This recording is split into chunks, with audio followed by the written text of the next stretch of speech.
Hello everyone, in today's 12th Commerce Economic Lecture, we are in chapter number 3B, dealing with elasticity of demand. Let us check what we have done in the last lecture. We will quickly go through this thing as a part of revision.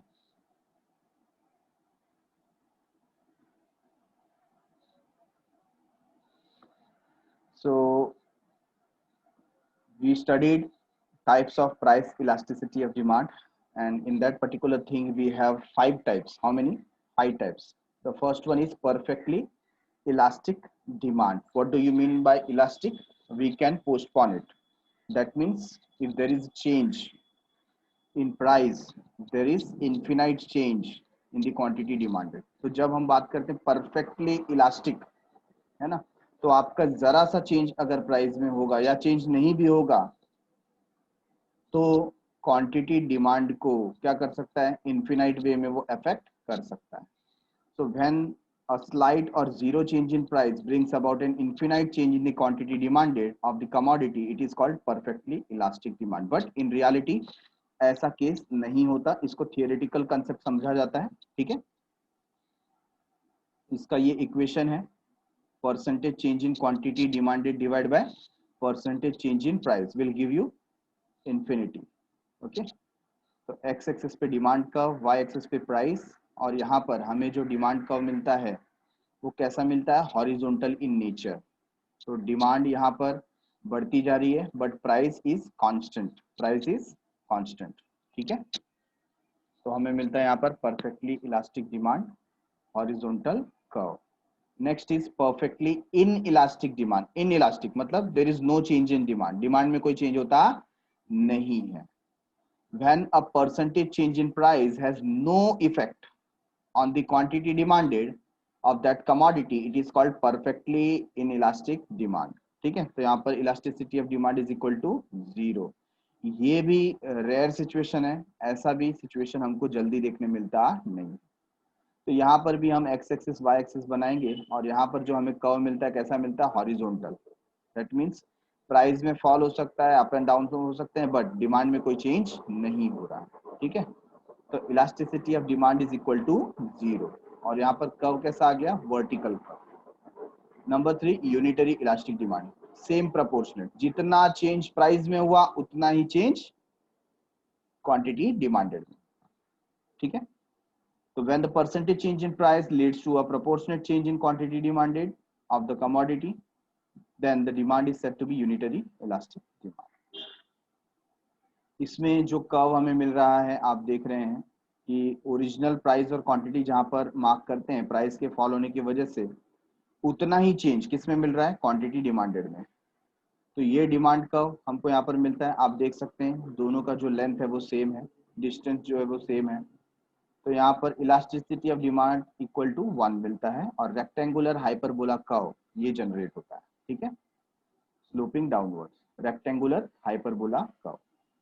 Relatively elastic demand, यहाँ पर क्या होगा, small change in price bring more than proportionate change in quantity demanded. मतलब price में change कम होगा but उसकी वजह से डिमांड में चेंज ज्यादा होगा. ठीक है, तो इसे हम बोलते हैं रिलेटिवली इलास्टिक.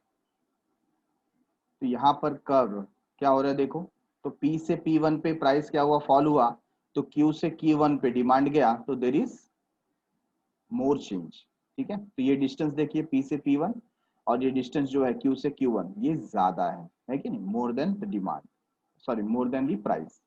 तो यहाँ पर जो स्लोप हमें मिला वो कैसा स्लोप है, फ्लैटर स्लोप.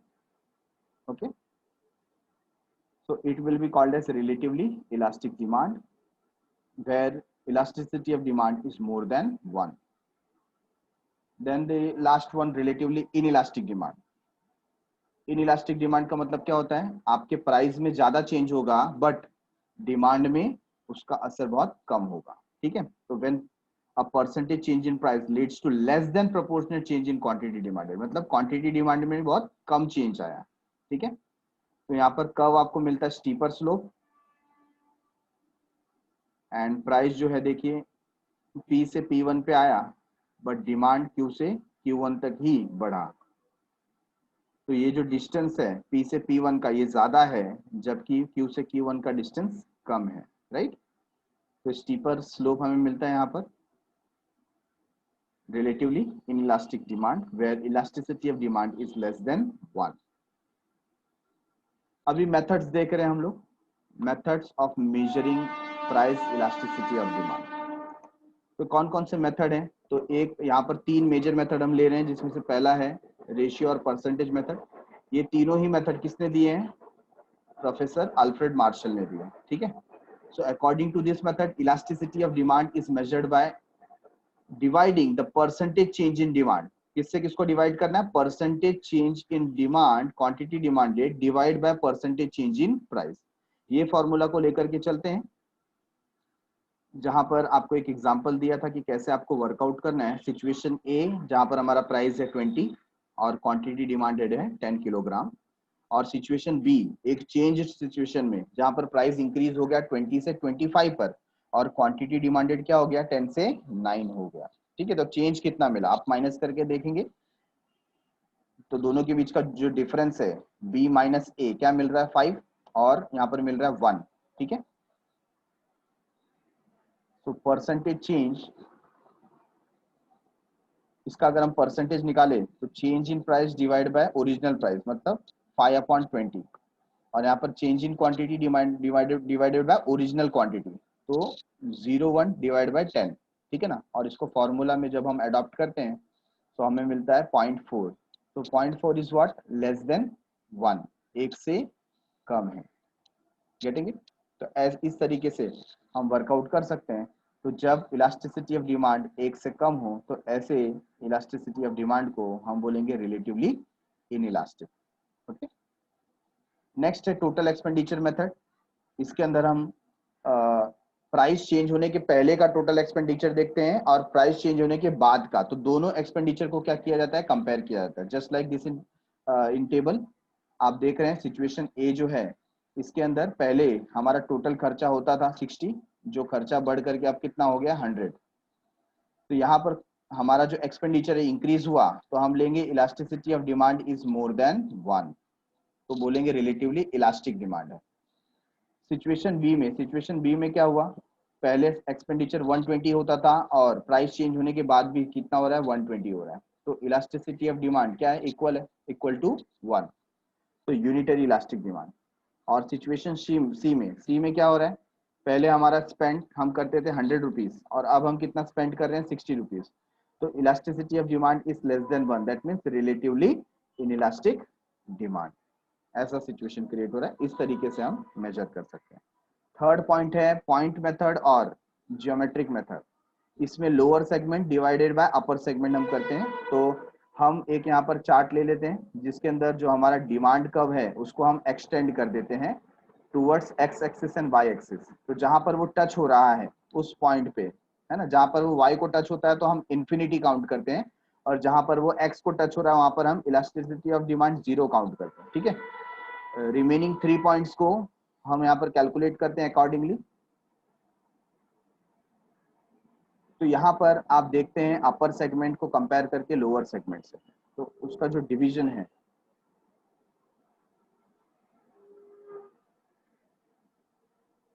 ये हमें आंसर देता है, just like in this case.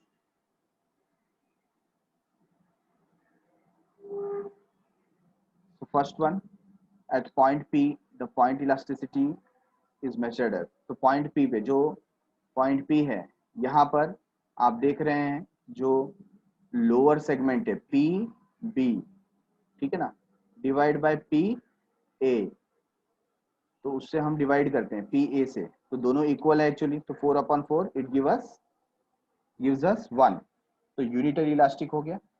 Number 2 आप देख रहे हैं किसका किसके साथ कंपैरिजन हो रहा है? P1 का, है ना, P1 PB, sorry P1 B, ये जो सेगमेंट है इसको लोअर सेगमेंट बोलेंगे, और अपर सेगमेंट क्या है? P1 से A, राइट। तो 2/6 ये देता है हमें रिलेटिवली इन इलास्टिक डिमांड। और third point P2B upon P2A, तो 6/2, ठीक है, 6/2, तो ये हमें दे रहा है 3, that means relatively in elastic. Fourth point जहां पर हमने देखा ए को टच करता है इन्फिनिटी मिल रहा है, और फिफ्थ पॉइंट जहां पर बी को टच होता है वहां पर हमें 0 मिलता है। Okay,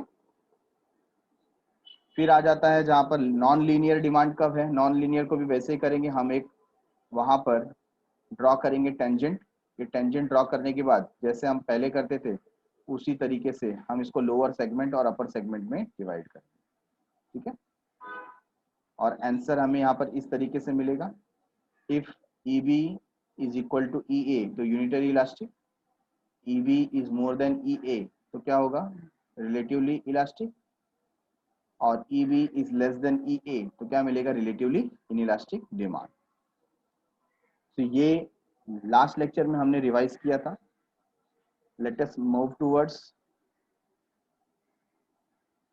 next topic.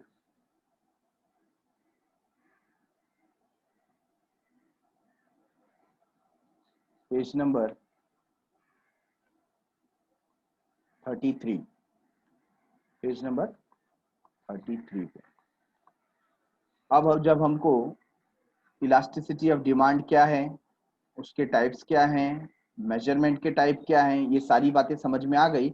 अब हम देख रहे हैं factors influencing the elasticity of demand. ऐसे कौन से फैक्टर हैं जिसकी वजह से इलास्टिसिटी में चेंज आ सकता है ना। इलास्टिसिटी ऑफ डिमांड में क्या आ सकता है, चेंज आ सकता है। तो ऐसे कौन कौन से फैक्टर है, एक एक करके आइए देखते हैं। Factors influencing the elasticity of demand. Elasticity of demand depends upon several factors which are discussed below. कौन कौन से ऐसे फैक्टर है, सबसे पहला है nature of commodity. Nature of what, nature of commodity.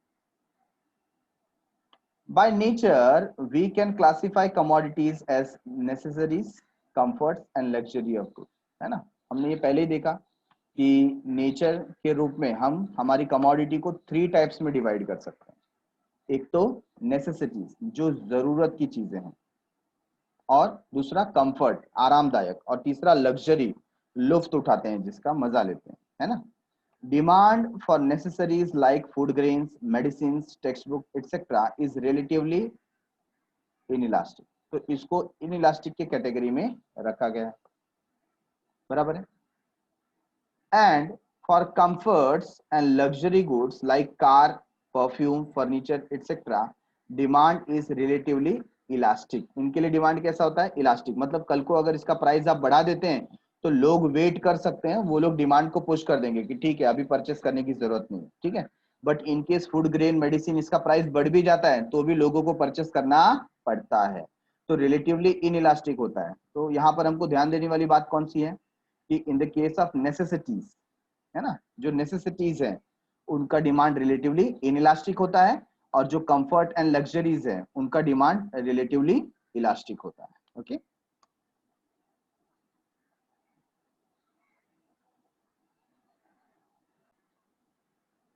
और क्या डिटरमाइन करता है, तो point number 2, availability of substitute. Availability of substitute, आप जो प्रोडक्ट परचेस करना चाहते हो अगर मार्केट में उसका सब्स्टिट्यूट अवेलेबल है, ठीक है ना, तो जैसे ही प्राइस इंक्रीज होगा you will look for substitute. आप दूसरे प्रोडक्ट ढूंढना चालू करोगे कि ऐसे और कौन से प्रोडक्ट है।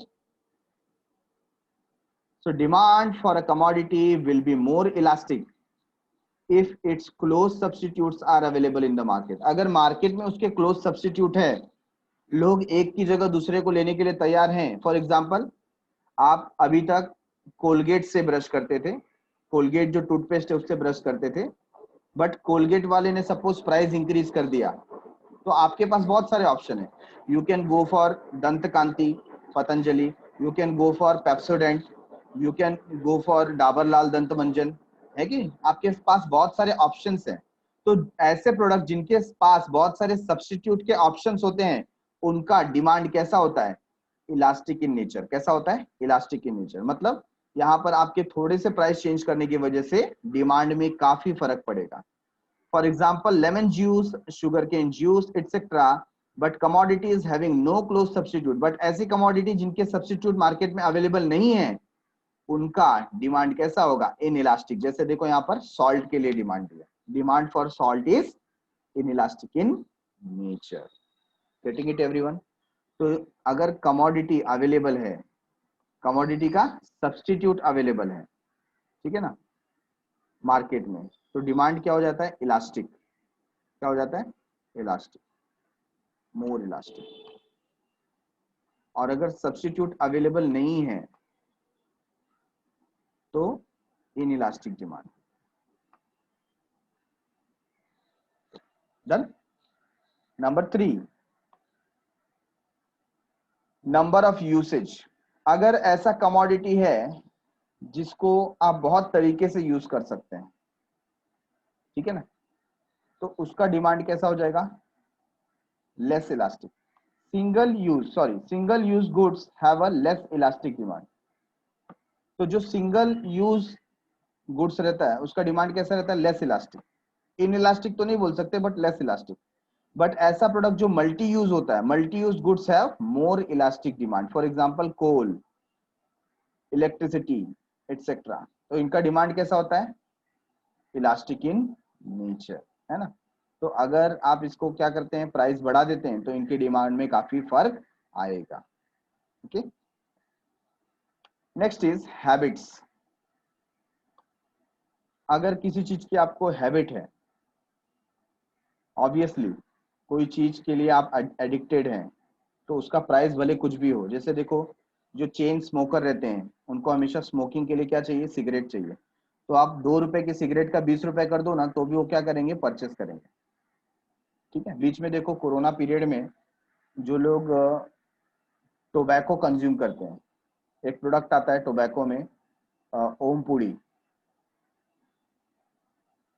If you remember this thing. तो वो जो प्रोडक्ट है, आई थिंक वो 5 रुपीज या 10 रुपीज का आता था, और उसका प्राइस डायरेक्टली 40 रुपीज हो गया।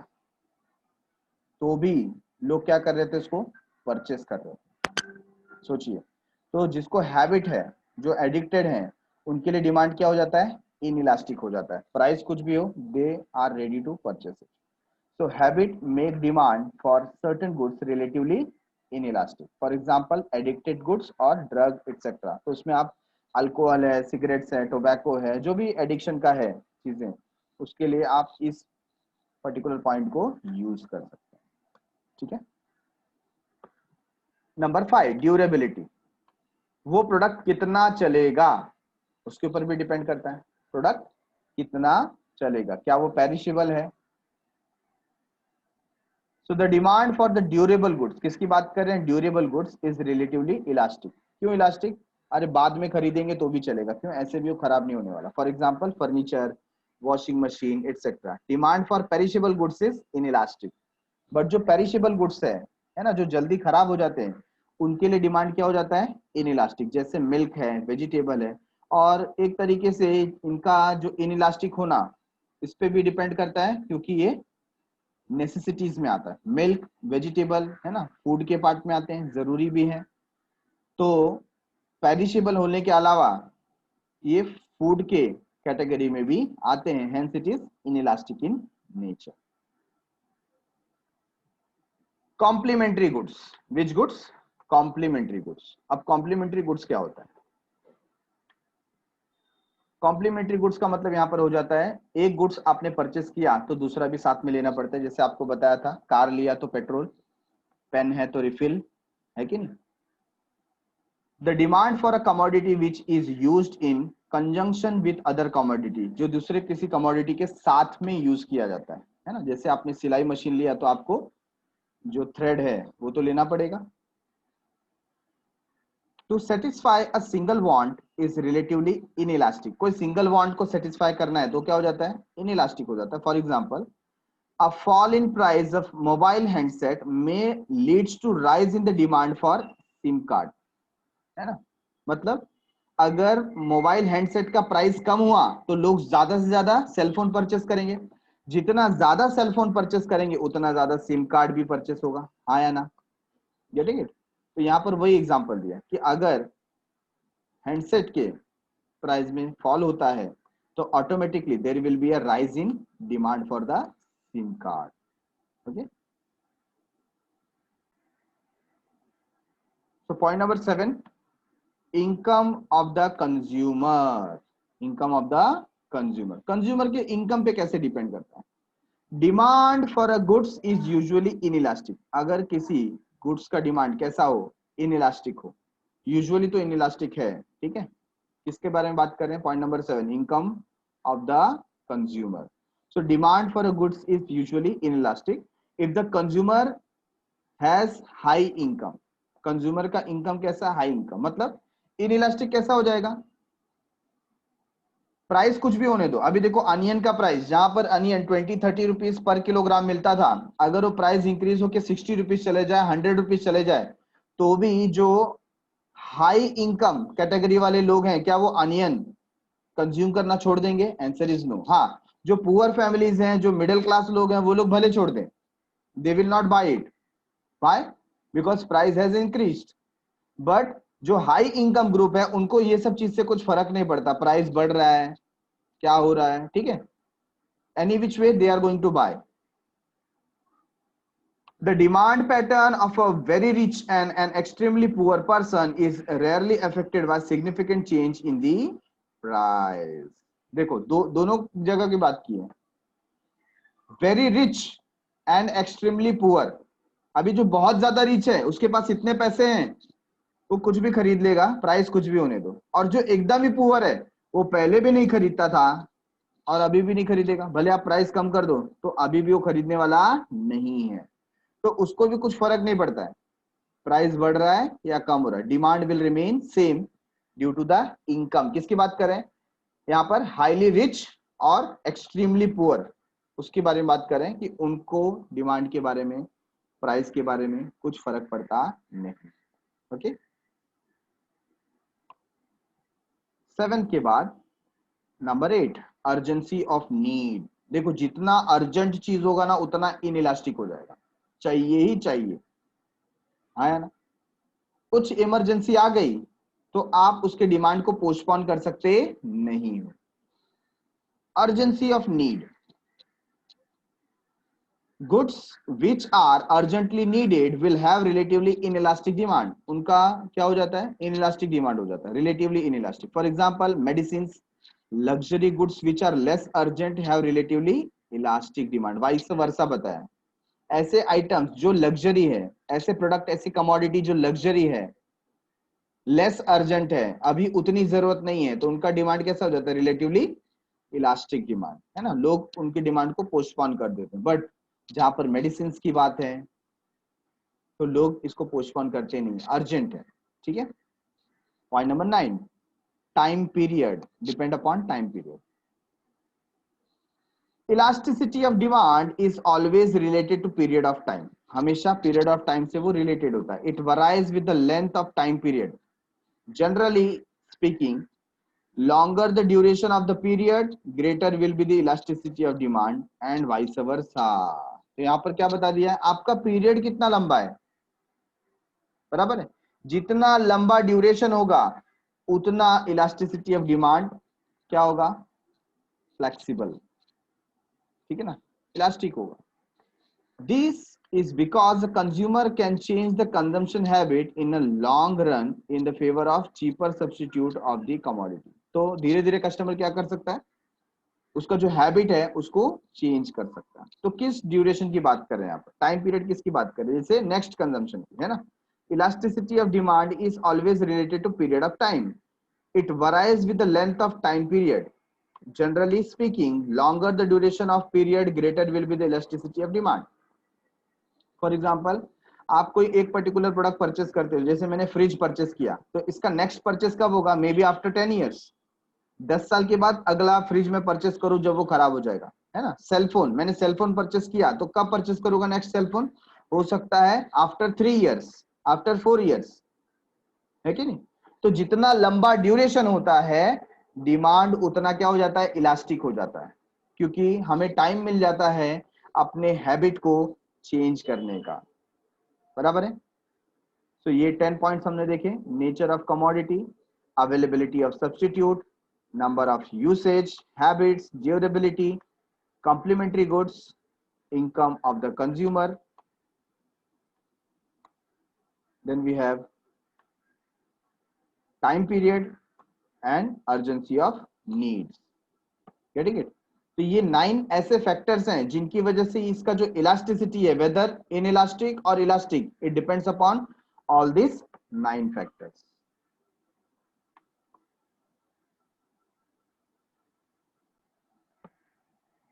तो ये पर्टिकुलर चार्ट क्या दिया, देखिए, you should know determinants, nature, price, elasticity of demand, availability of factor, availability of factor, अगर वो अबंडेंट अवेलेबल है, मतलब जितना चाहिए उतना अवेलेबल है, बहुत सारा सप्लाई है, तो क्या होगा, रिलेटिवली इलास्टिक, कि लोगों को लगेगा जब मांगेंगे तब मिलेगा, इससे अच्छा जाने दो ना, बाद में खरीदते हैं। लेकिन अगर कोई चीज स्कैर है, फ्यू है, लिमिटेड है, तो लोग बोलेंगे परचेस कर लो नहीं तो खत्म हो जाएगा, है कि नहीं? तो उसका डिमांड कैसा हो जाता है, रिलेटिवली इन इलास्टिक। क्या होता है, in elastic. Number 2, nature of commodity, nature of commodity, अगर वो नेसेसरी है तो फिर इन इलास्टिक, अगर वो लग्जरी है तो रिलेटिवली इलास्टिक। हैबिट्स, अगर हैबिचुएट गुड्स है तो रिलेटिवली इन इलास्टिक, अगर नॉट हैबिचुएटेड है तो फिर इलास्टिक। ठीक है? टाइम पीरियड, शॉर्ट रन होगा तो इन इलास्टिक, लॉन्ग रन होगा तो इलास्टिक। पोस्टपोनमेंट ऑफ कंजम्पशन, अगर आप उसके कंजम्पशन को पोस्टपोन कर सकते हो तो इलास्टिक होगा, अगर पोस्टपोन नहीं कर सकते, इम्पॉसिबल है, तो इन इलास्टिक होगा। Number of usage of a commodity, जितना ज्यादा जिसका यूज होगा उसके लिए डिमांड उतना इलास्टिक, और स्पेसिफिक यूज है तो उसका डिमांड क्या हो जाएगा, in elastic. Now coming towards the next point, importance of elasticity of demand. ये चैप्टर तो हम पढ़ रहे हैं, लेकिन इसका फायदा क्या है, इसका इंपॉर्टेंस क्या, कहां पर हम इसको यूज कर सकते हैं, तो ये इस पर्टिकुलर चैप्टर के लास्ट पार्ट में हम रीड करने वाले हैं। ठीक है? So focus on this.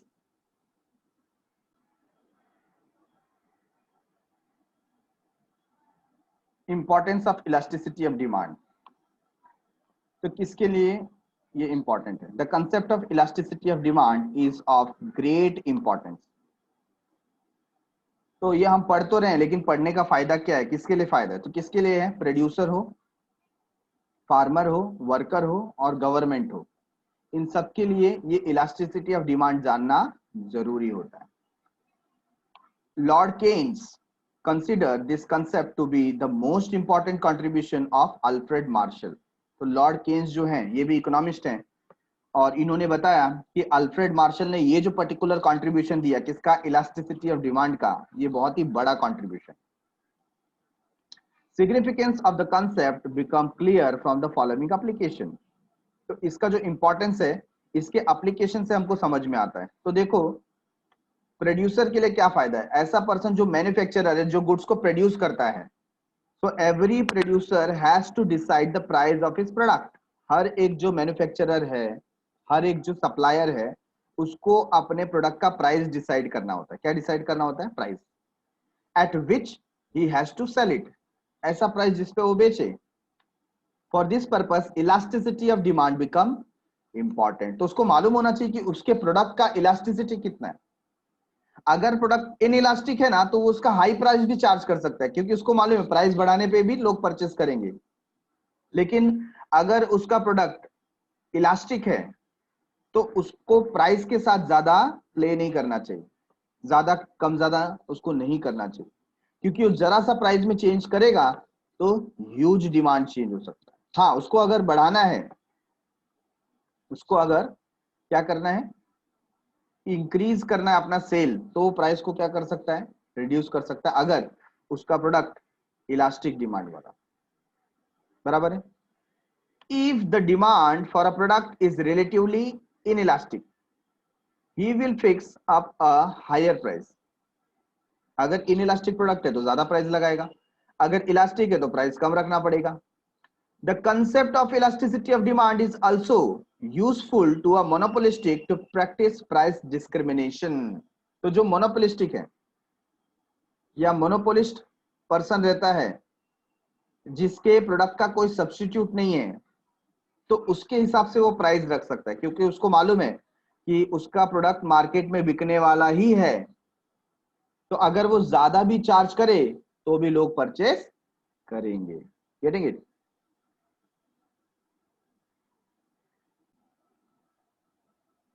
Manufacturer के लिए तो बेनिफिट है, गवर्नमेंट के लिए भी फायदा है। गवर्नमेंट क्या करती है इसका? Taxation policy of the government is based on the concept of elasticity of demand. Government की जो टैक्सेशन पॉलिसी है वो इलास्टिसिटी के ऊपर ही बेस्ड रहती है। आज की तारीख में देखो जीएसटी कैसे हम लोग यूज कर रहे हैं, है ना? Those commodity whose demand is relatively inelastic will be taxed more.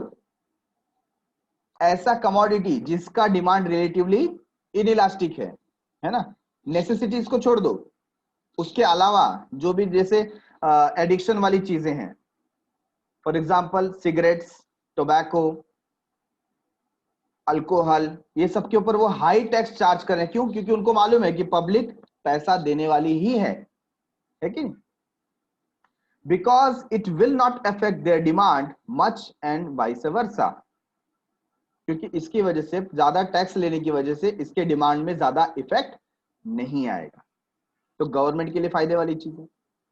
Important in factor pricing. Factor pricing मतलब 11th स्टैंडर्ड में आपने फैक्टर ऑफ प्रोडक्शन पढ़ा, लैंड, लेबर, कैपिटल, एंटरप्रेनर, है ना? क्या पढ़ा?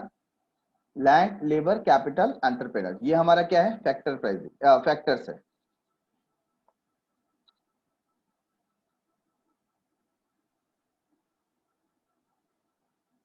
फैक्टर्स ऑफ प्रोडक्शन क्या बोलते हैं? Factor of production.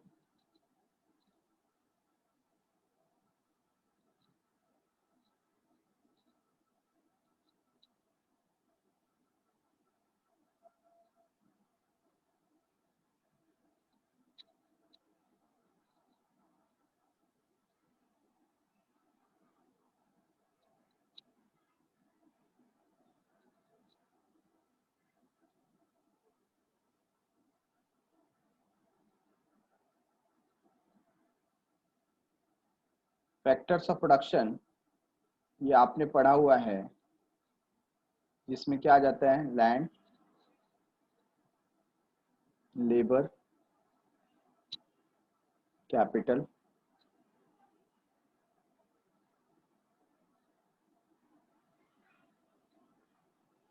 और entrepreneur.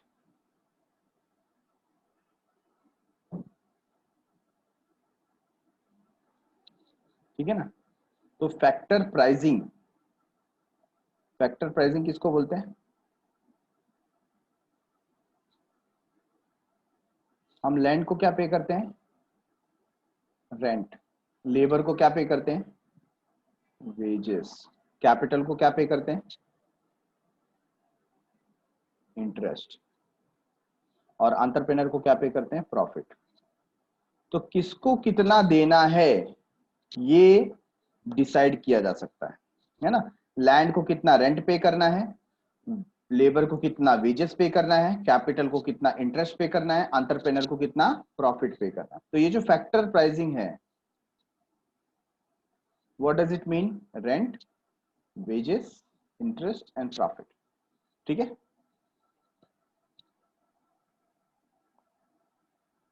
The concept of elasticity,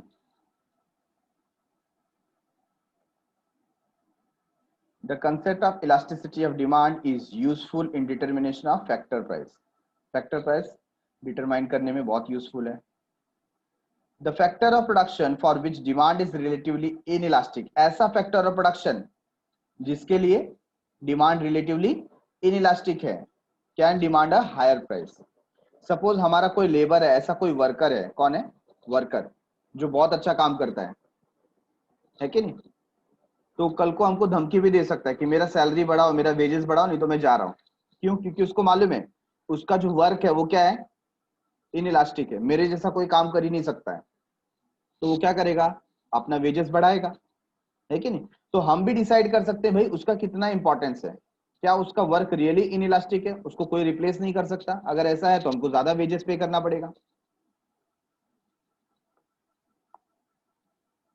price as compare to those having elastic demand, बराबर है? तो जिसका इनइलास्टिक डिमांड होगा उसको ज्यादा देना पड़ेगा, जिसका इलास्टिक डिमांड होगा उसको कम प्राइस पे करना पड़ेगा। For example, worker can ask for higher wages, if the demand for the product produced by them is relatively inelastic. अगर वो ऐसा प्रोडक्ट प्रोड्यूस कर रहे हैं जिसका डिमांड कैसा है, इनइलास्टिक है, तो वो ज्यादा पैसे डिमांड करेंगे. बराबर है. Point number 4, importance in foreign trade. Foreign trade में बहुत फायदा हो रहा है. तो जब आप फॉरेन ट्रेड करते हैं तो आपको इलास्टिसिटी ऑफ डिमांड पता होनी चाहिए. ठीक है ना. तो फॉरेन ट्रेड में इसका क्या बेनिफिट है. The concept of elasticity of demand is useful to determine terms and condition in foreign trade. उसमें आप proper terms and condition decide कर सकते हो अगर आपको इलास्टिसिटी के बारे में पता है. The countries exporting commodities for which demand is relatively inelastic can raise their price. अगर आपको लगता है कि आपका जो प्रोडक्ट है उसका डिमांड क्या है, इनइलास्टिक है, लोगों को चाहिए ही चाहिए, तो आप उसका प्राइस क्या कर सकते हो, बढ़ा सकते हो. फॉर एग्जाम्पल, जो ओपेक कंट्री है, ओपेक कंट्री कौन सी होती है, organisation of petroleum exporting country. उनका एक ग्रुप है जिसको हम एमिरेट्स भी बोलते हैं, है कि नहीं. तो ईरान, इराक, सऊदी अरेबिया, जो ये जो ऑयल सेल करते हैं, इन्होंने एक ग्रुप बनाया है ओपेक नाम का. तो ये क्या करते हैं, have increase the price of oil several time. बहुत बार ऐसा हिस्ट्री में हुआ है कि वो ऑयल का प्राइस क्या करते हैं, बढ़ा देते हैं, क्योंकि उनको मालूम था कि लोग परचेस करने वाले ही हैं. The concept is also useful in formulating export and import policy. तो इसके अकॉर्डिंगली आप इंपोर्ट एक्सपोर्ट पॉलिसी भी फ्रेम कर सकते हैं. ठीक है. Point number 5, public utilities.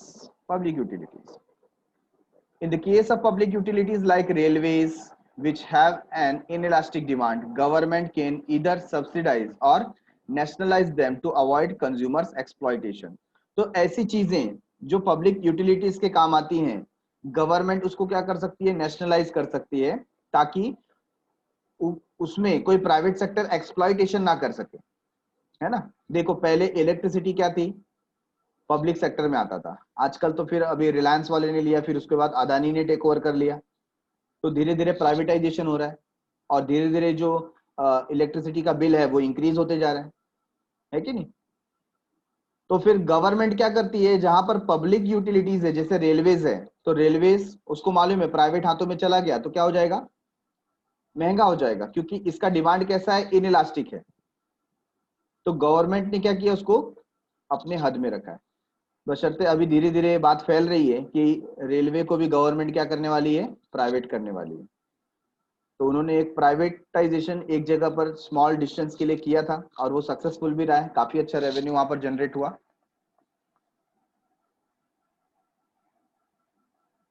Population, sorry, proportion of expenditure. Proportion of expenditure, आपके खर्च का proportion. If the proportion of expenditure in a person's income is small, अगर आपके इनकम का आप छोटा सा हिस्सा ही खर्च करते हो, then demand for the product is relatively inelastic. तो प्रोडक्ट का डिमांड कैसा होगा, इनइलास्टिक होगा. For example, newspaper. अभी न्यूज़पेपर के ऊपर कितना खर्चा होता है, max to max 5 to 10 rupees, है कि नहीं. If the proportion of expenditure is large, लेकिन अगर खर्च ज्यादा हो, then the demand for product is relatively elastic. तो डिमांड इलास्टिक, तो पब्लिक सोचेगी उसके बारे में, ले कि ना ले. आया ना. जस्ट लाइक बहुत बार आप किधर बाहर जाते हो और आपको प्यास लगी, है ना, तो इतना अर्जेंट अगर नहीं है तो आप वाटर बॉटल परचेस नहीं करोगे, आप बोलोगे ठीक है चलो 1-2 घंटे की बात है, संभाल लेंगे. क्यों, वाटर बॉटल 20 रुपीज का, आपका प्रोपोर्शन ऑफ एक्सपेंडिचर बढ़ जाता है कि नहीं. लेकिन कोई 2 रुपीज, 3 रुपीज, 5 रुपीज वाली चीज है, तो you will go and take it, उसमें आप ज्यादा सोचेंगे नहीं. तो ये यहां पर शो करती है कि वो रिलेटिवली इलास्टिक है या इनइलास्टिक है, depend upon proportion of expenditure. ठीक है. तो here we have done with the importance for producer, importance for government, importance in factor pricing, land, labour, capital, entrepreneur को जो प्राइसिंग हम पे करते हैं. फिर फॉरेन ट्रेड में उसका इंपॉर्टेंस है. पब्लिक यूटिलिटीज, गवर्नमेंट डिसाइड कर सकती है क्या प्राइसिंग रखना है. और प्रपोर्शन ऑफ एक्सपेंडिचर, ये तय करने में हमें निश्चित करता है कि इसके ऊपर खर्चा ज्यादा हो रहा है या कम हो रहा है, अकॉर्डिंगली वी कैन डिसाइड। ठीक है, so we have finish with this particular chapter. इसके जो क्वेश्चन आंसर्स हैं इसको एक बार आप गो थ्रू कर लें पूरा का पूरा, और आज के आज ही इसके ऊपर वर्क करके इसे फिनिश करें। ठीक है।